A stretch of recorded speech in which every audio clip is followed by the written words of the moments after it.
D'abord, merci à Catherine et Marine d'être avec nous. Et donc, après toute cette séquence sur les ACI en général, on va retourner sur peut-être plus sur l'opérationnel. Donc, on parlera peut-être dans un second temps de la question de la formation. Et puis, Marine va peut-être pouvoir aussi à réagir ou en tout cas à dire des choses par rapport à tout ce qui s'est dit dans cet après-midi.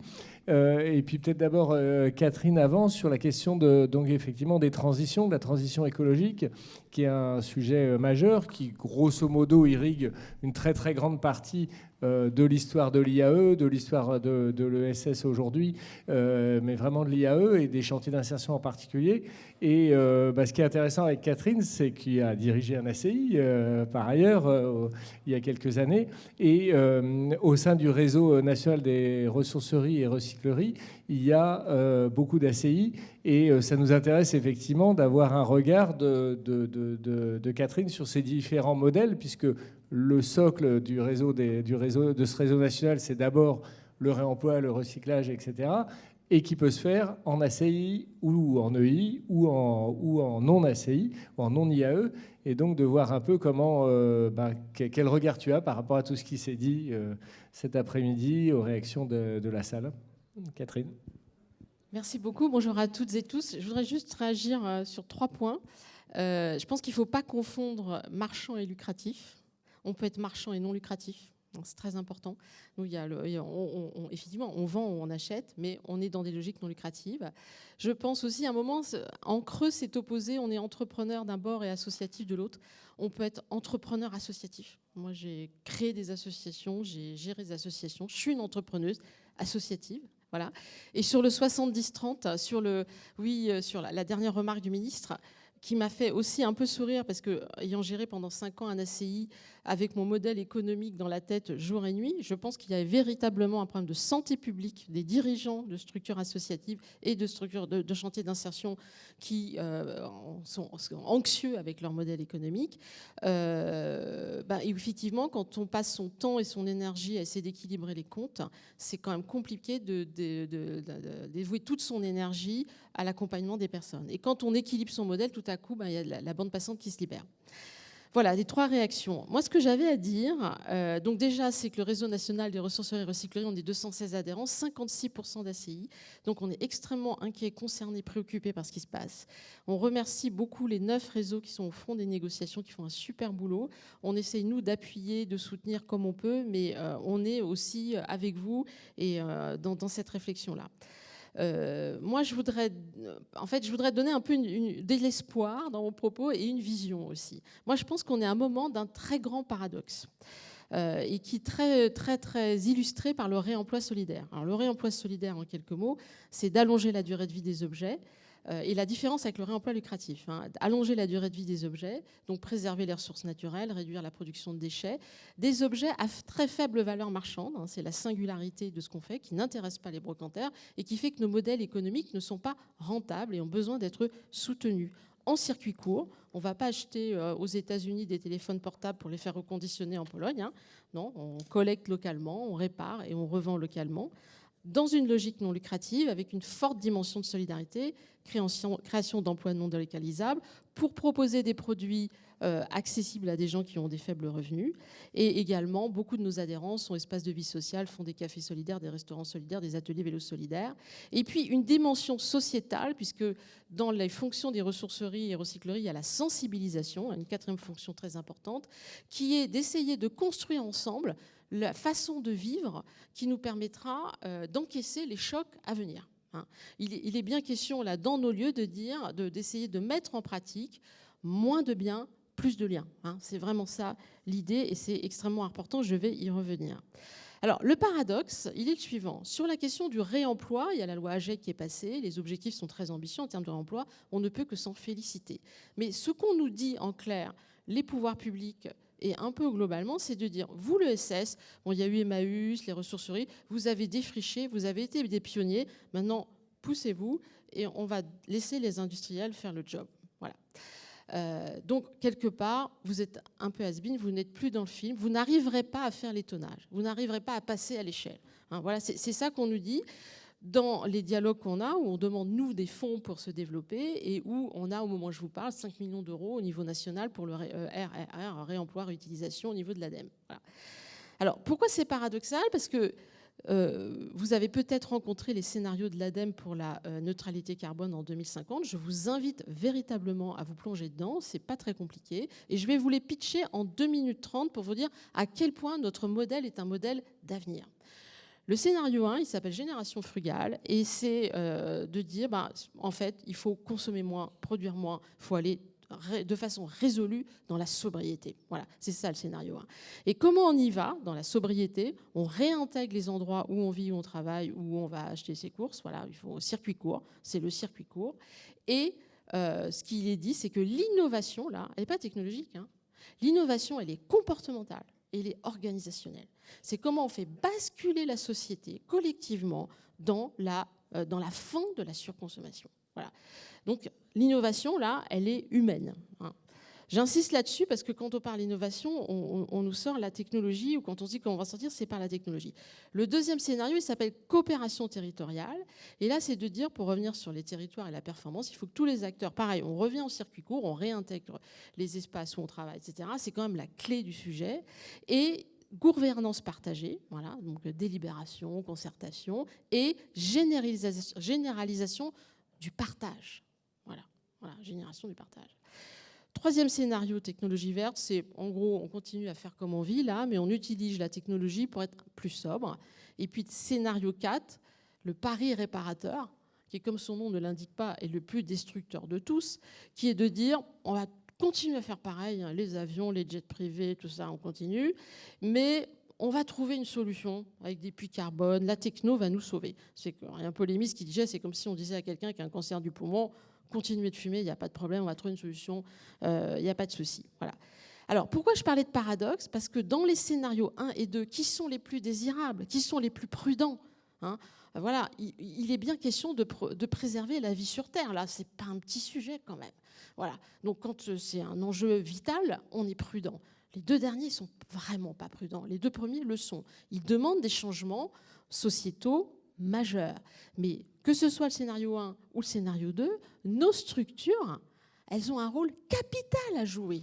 Parce que, effectivement, s'il s'agit de se dire demain on consomme moins, on partage plus, où est-ce que ça se délibère, ça? Où est-ce que ça se pratique? Où est-ce que ça s'expérimente? C'est dans nos assos, en fait.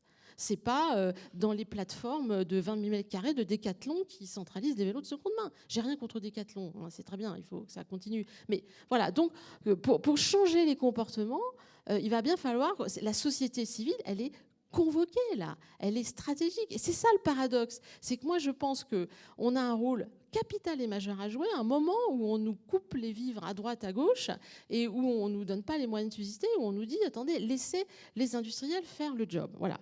Donc ça, c'est vraiment, je pense que c'est important, parce que ces scénarios, c'est l'État, enfin l'ADEME, le bras armé de la transition qui les a produits, c'est une référence très sérieuse, très institutionnelle, dans laquelle on a une place de choix. Et donc, il ne faut pas se priver de rappeler cette vision cible et de valoriser ce qu'on fait.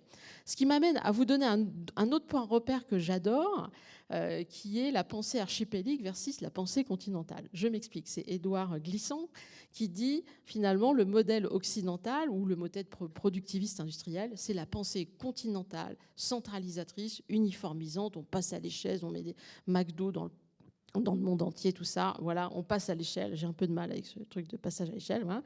Et de l'autre côté, il y a la pensée archipélique qui est de dire, mais finalement, on peut faire masse d'une autre façon.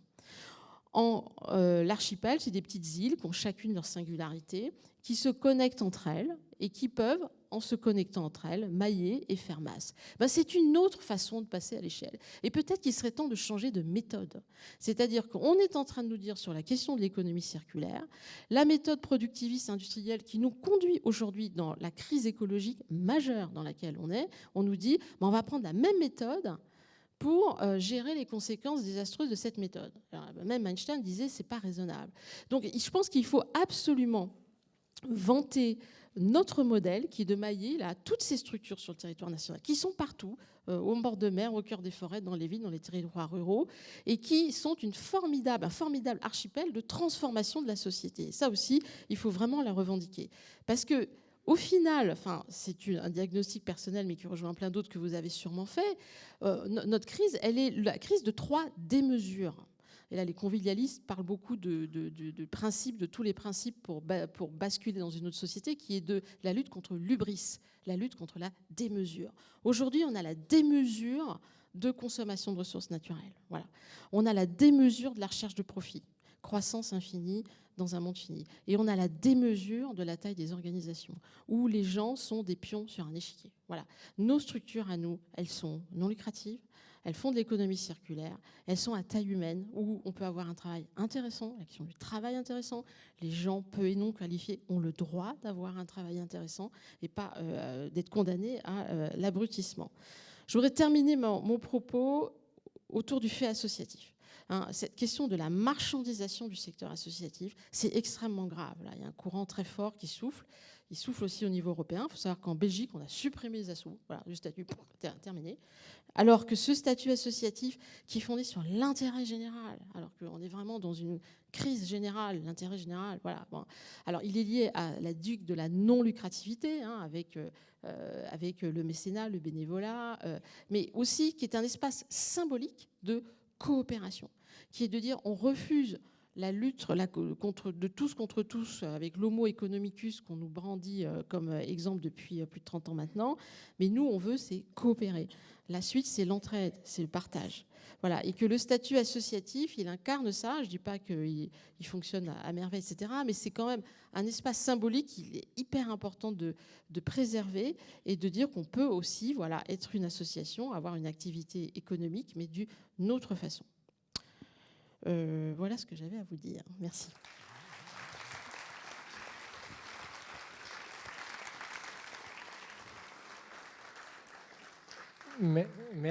Merci Catherine. Et peut-être ajouter à ce que tu dis le fait que donc on est en train, un certain nombre d'organisations, de créer l'interréseau du réemploi solidaire, donc avec cette idée de dire qu'il faut qu'au sein de l'économie circulaire, la dimension économique, sociale et solidaire et donc non lucrative et sa place et son sens. Et pour ça, comme on le fait sur l'IAE, aussi il faut le décliner sur un certain nombre de champs. Et sur cette question du réemploi, il faut aussi qu'on se regroupe et qu'on parle d'une voix, etc., pour pouvoir peser. Marine, sur l'aspect formation, peut-être tu as un micro là, oui. Ça fonctionne? Vous m'entendez bien? Oui, bonjour à toutes et à tous.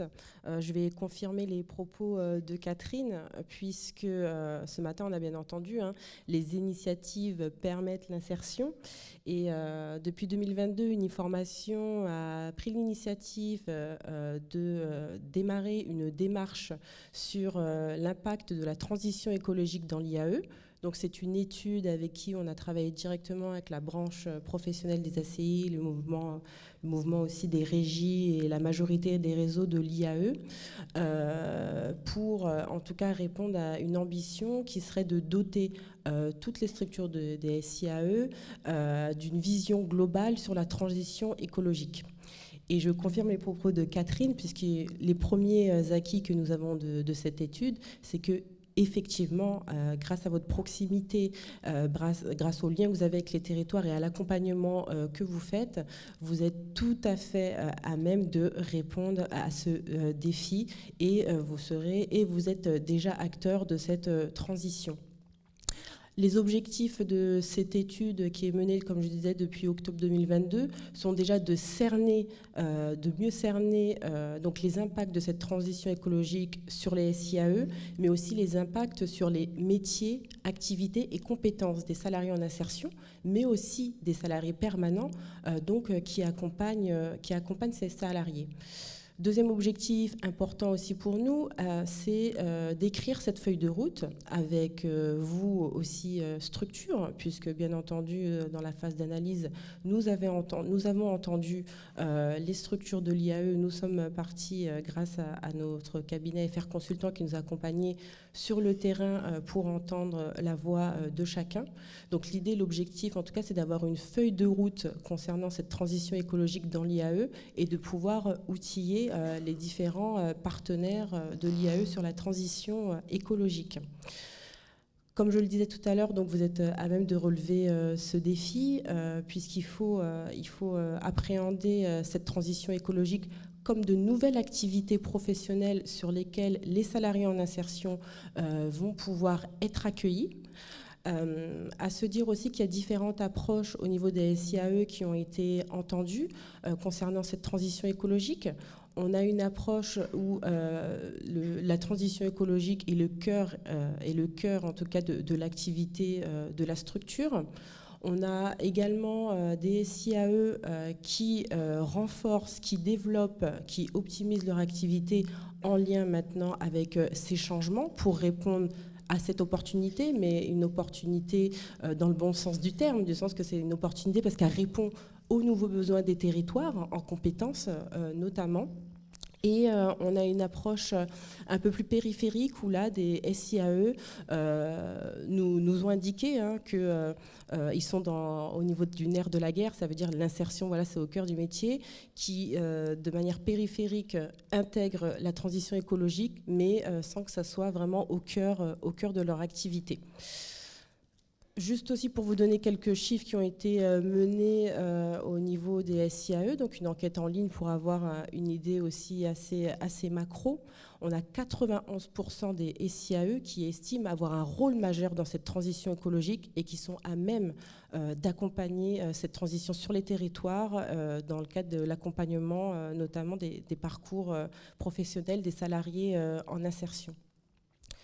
Un autre chiffre aussi qui est intéressant, c'est que 73% de ces répondants indiquent qu'ils sont en train de faire évoluer, de retravailler leur activité en prenant en compte cette transition et ces changements.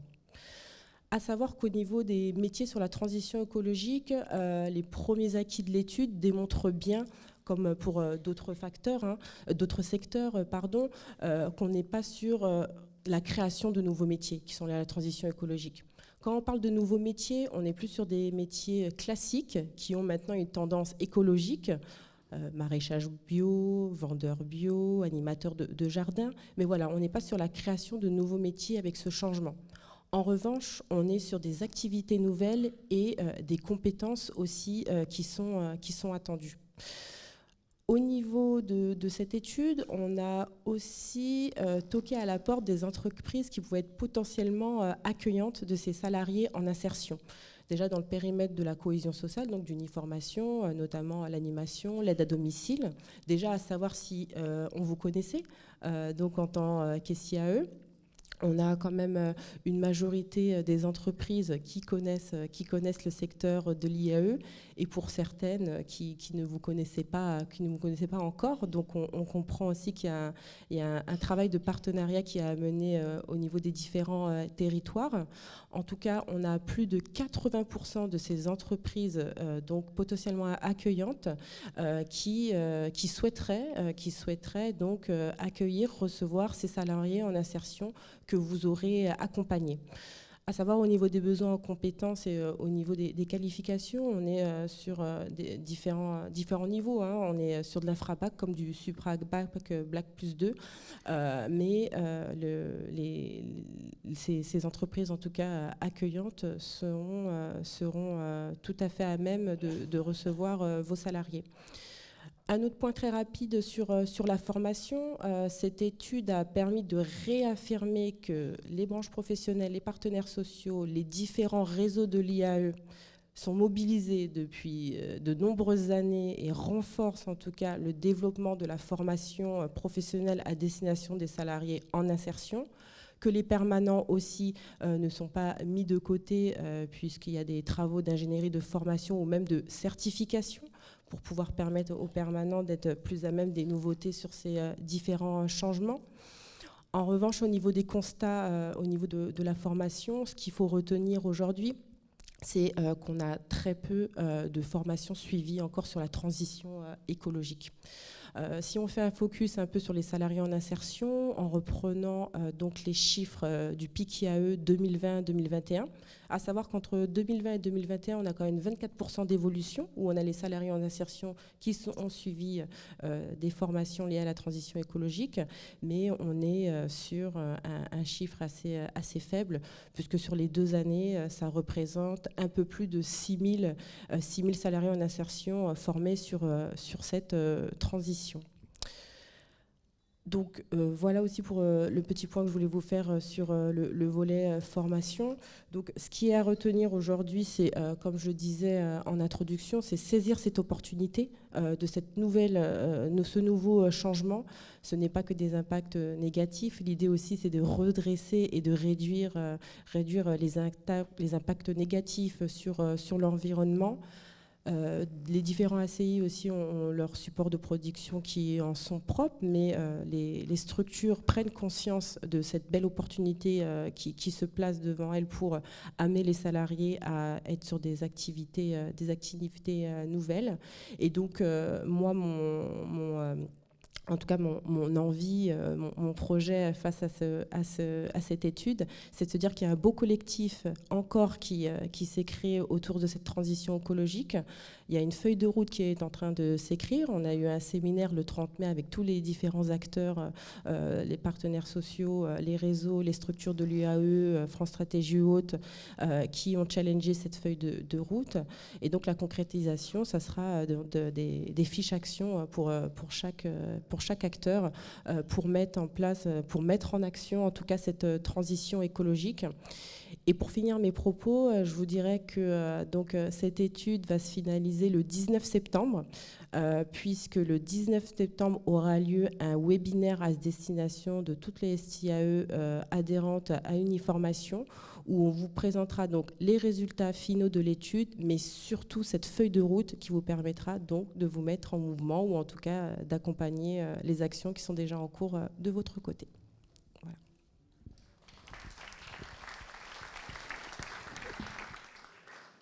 Eh ben merci beaucoup Marine. Et Uniformation, qui est partenaire des chantiers d'insertion depuis très longtemps, qui est notre OPCO à toutes les structures, est présent aussi sur la transition écologique, et c'est super. Et en tout cas, merci pour tout le travail qui est fait sur ça, sur plein d'autres choses, sur le PIC IAE, sur la FEST. Donc bravo.